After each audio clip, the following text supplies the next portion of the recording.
Olá pessoal, eu sou a Cecília, professora de matemática, professora do departamento de matemática da Escola de Matemática da Unirio, e esse vídeo estou fazendo aqui para a gente abrir o nono Matemática na URCA. Então, por que eu estou tocando essa música? Em primeiro lugar, eu vou apresentar aqui o instrumento que eu estou tocando. Muitos de vocês com certeza conhecem e sabem que eu estudo ele, né? Claro, eu sou amadora, vocês viram que quem é profissional aí que está ouvindo isso ouviu várias desafinações, várias questões, assim. Se minha professora estiver vendo esse vídeo, vai falar, o dedo tá errado, tá cheio de coisa errada. Enfim, estou estudando, estou aprendendo. Mas esse aqui é o violoncelo.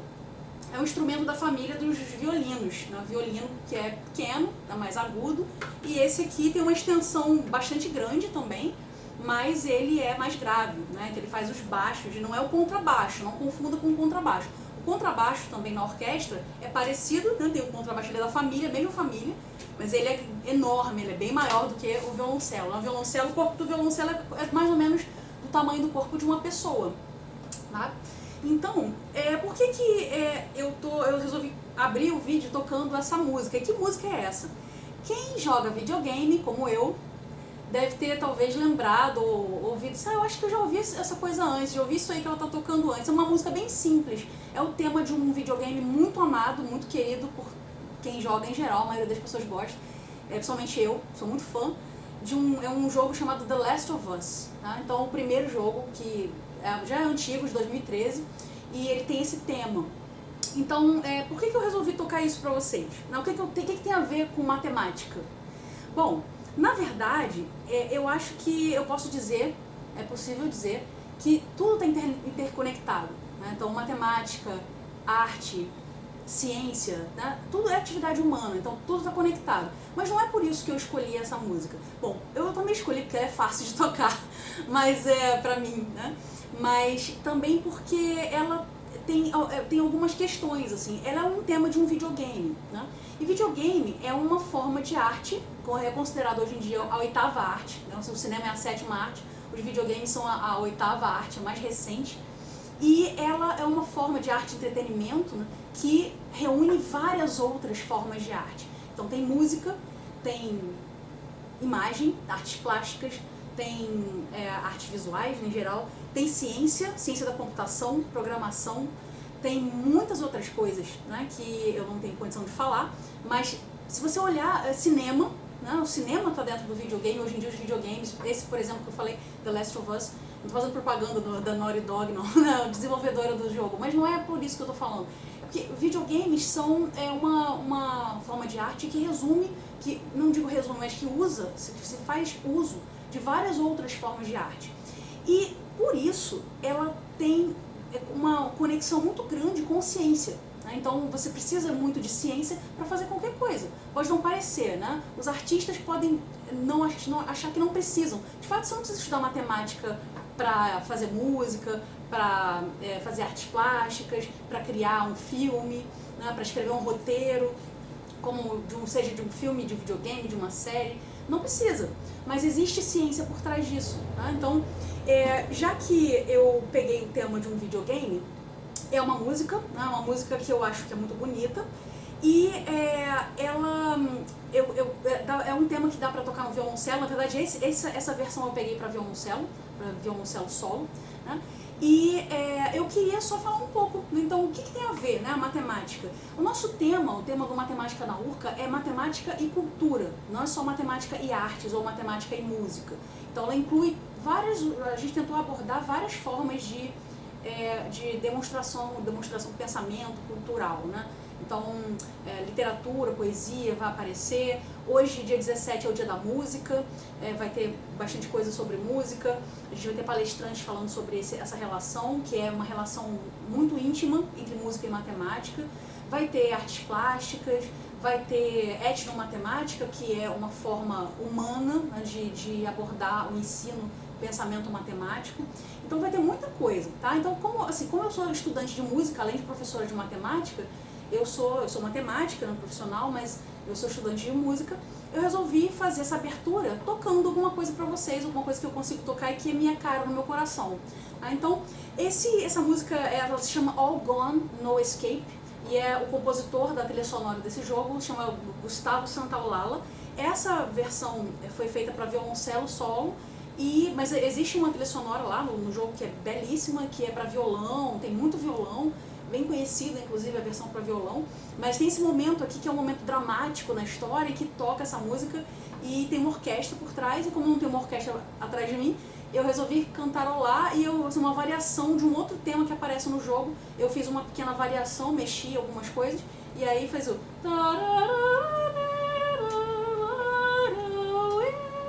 Então assim, o que acontece? O violoncelo é um instrumento, ele é muito físico, né? Todo instrumento exige muito, mas ele é um instrumento que você precisa, você vê que ele tem toda primeiro que ele é bem bonito, né? Ele é muito bonito. Mas assim, ele tem toda ele propicia formas de você entender essa relação de arte e ciência. Então como, né? Primeiro, como é que a gente faz o som no violoncelo? Você vê que não tem marca nenhuma aqui, como é que eu sabia onde colocar o dedo? Então, isso primeiro é treino, tá? Mas existe uma ciência aqui, só que pra gente que tá aprendendo a dominar isso, a gente tem que treinar muito, muito, muito, muito mesmo, a vida toda, tá? Bom, então o que acontece? Vamos pro básico, né? Eu vou tentar repetir aqui a ideia, que na verdade foi uma descoberta científica fantástica, fundamental, que foi feita por Pitágoras, em 6 a.C., enfim. Foi há muito tempo atrás, né? Então o que acontece? Pitágoras, que todo mundo conhece na matemática, né? Na verdade foi um filósofo, foi líder de uma escola filosófica e matemático, né? Tem o famoso Teorema de Pitágoras, mas tem muitas outras descobertas atribuídas a ele e aos discípulos dele, às pessoas que trabalhavam com ele. Então uma delas é o famoso experimento do monocórdio. O que era o monocórdio? Ele fez essa experiência também, dá para você fazer com tubos de ar ou de água, né? Mas é mais visual e foi uma das experiências que ele fez, foi com uma corda. Então ele pegou uma corda esticada, como está aqui no violoncelo. Aqui você tem 4 cordas, tá? tocar. Eu toquei com arco, esse aqui é o arco, né? Parecido com o que você usa no violino, só que do violino é menor, mais levinho, do violoncelo é um pouco mais pesado. Então você arrasta o arco sobre a corda e aqui, isso aqui é uma crina de cavalo, tá? Claro que isso aqui é sintético, não é de cavalo verdadeiro, mas ela imita, né? Antigamente era crina de cavalo. Então assim, crina de pônei. Então você passa uma resina aqui, né? Você passa uma resina aqui que a gente chama de breu, e essa resina faz o atrito ficar muito intenso. Então quando as forças de contato entre essa crina e a corda faz com que ela vibre de uma forma... é meio complicado de explicar, né? Não dá para explicar aqui porque isso é uma aula de acústica, isso é muito... não é a minha especialidade. Mas vamos tentar resumir, né? Ela vibra de uma forma tal que o som é diferente se eu simplesmente fizesse isso aqui, ó. Aqui o som também é bonito, né? É como se fosse você toca o violão, né? Ó, um acorde de sol maior. Mas eu não vou fazer isso, eu faço o que eu tô falando aqui, do jeito que eu toquei a música foi assim. O som, a vibração daqui vem pra dentro, ela é amplificada. Essa caixa aqui, na verdade, é só para amplificar o som. Tá? Então, existe toda uma ciência por trás, inclusive um dos nossos palestrantes, que é o professor Leonardo Fux, ele é especialista nisso, né? Eu não vou falar muito mais sobre isso, porque senão eu vou falar besteira e vou passar vergonha. Mas a acústica em si, a forma como os instrumentos são construídos, propicia toda uma forma de você aplicar diversos princípios científicos, né? Então, não quer dizer que um luthier que construiu esse violoncelo ou outro instrumento, não quer dizer que ele precise saber matemática, existem técnicas já prontas, mas existe ciência que explica essas técnicas, né? Mas vamos voltar ao experimento do monocórdio. Então, cada corda dessa, ela tem, claro, uma espessura, tem um material específico que faz com que ela tenha um som, uma frequência. Tá? Quando você vibra, quando eu toco essa aqui, por exemplo, essa primeira corda, mais fininha, isso é um Lá, tá? É o Lá 3, porque existem vários Lás. Tá? Então esse é o Lá que tem 440 Hz. Por que eu falei vários Lás? Porque se eu tocar, se eu pegar 440 Hz, se eu dobrar essa frequência, 880 Hz, isso foi descoberta de Pitágoras com o experimento do monocórdio, se eu dobrar a frequência, eu vou ter outro Lá, só que mais agudo. Olha só o que acontece. Na música apareceu aqui, né? Quando eu toquei um Lá aqui.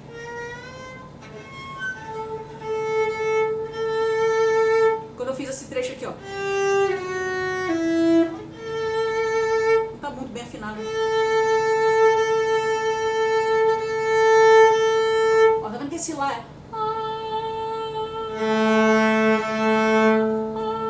é o mesmo Lá, que é também aqui, ó.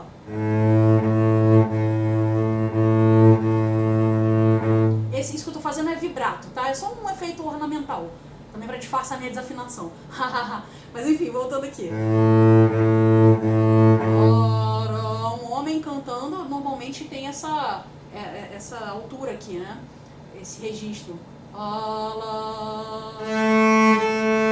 Um homem, um barítono, aí um tenor.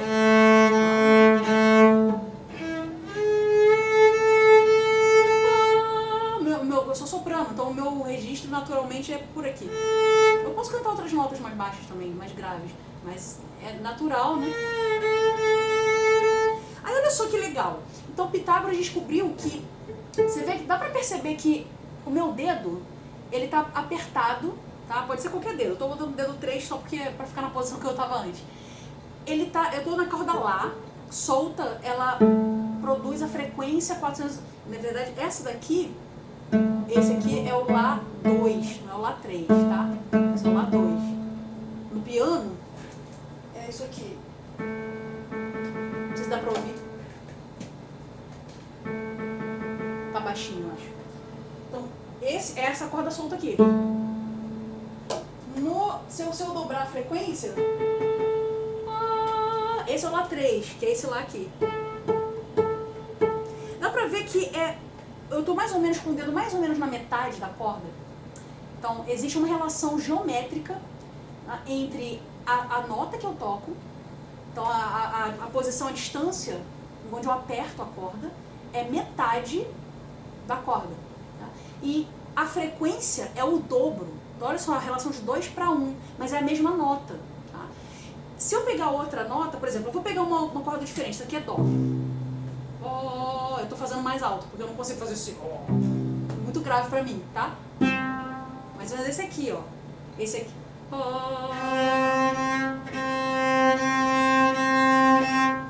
Então, você vê que esse Dó, se eu pegar também, se eu pegar mais ou menos aqui pela metade, oh, é o Dó, é o mesmo Dó, é a mesma nota, não é o mesmo Dó, né? É outra nota, mas é a mesma. É tipo, porque em matemática a gente chama de classe de equivalência, é a mesma classe de equivalência, tá? Bom, enfim, olha que interessante, um pouquinho que eu falei só sobre experiência uma experiência simples que Pitágoras fez, ele percebeu que existem relações bem simples, você tem frações entre algumas notas, né? Algumas posições. Por exemplo, aqui eu tenho o Dó. Isso aqui é um Sol. Dó, Ré, Mi, Fá, Sol. Esse Sol, na verdade, é que a gente chama de quinta justa, tá? Tem uma explicação, não vou entrar nesse assunto. Mas é uma quinta justa do Dó. Então, quando Pitágoras fez a experiência, ele percebeu que quando você produz a quinta justa, a frequência dela é 3 sobre 2 da frequência da nota que eu peguei primeiro. Tá? Então, dessa fundamental aqui, dessa tônica, na verdade, a minha tônica, se eu tiver em Dó maior, né? Enfim, não vou falar disso, que é outro assunto, tá? Mas a questão existem relações matemáticas e geométricas, tá? Para poder conseguir esse Sol, eu peguei uma posição específica aqui. Na verdade, eu apertei ela em mais ou menos 2/3 da corda. Ué, mas a frequência é 3 sobre 2, né? Então, na verdade, quanto menor a corda, aí é a questão geométrica, quanto menor a corda, mais agudo é o som. Tá? Isso tem explicações matemáticas e físicas. Se você for estudar ondulatória, você vai ver por quê. Tá? Então, eu não vou poder entrar nisso porque o vídeo já está muito comprido. Mas, enfim, o que eu queria era só dar um perfuminho para vocês, né, sobre essa relação que, na verdade, é tão íntima entre artes e matemática, mas especialmente entre música e matemática. Música é talvez a mais matemática das artes, né, onde a matemática pode ser estudada, pode ser encontrada de forma mais plena, né, e talvez mais bonita. Enfim, talvez é uma coisa gosto pessoal, né? Enfim, gente, eu não vou ficar me alongando porque já está muito comprido e a gente tem muita coisa para curtir hoje, tá bom? Eu espero que vocês tenham um excelente evento. Tudo de bom para vocês.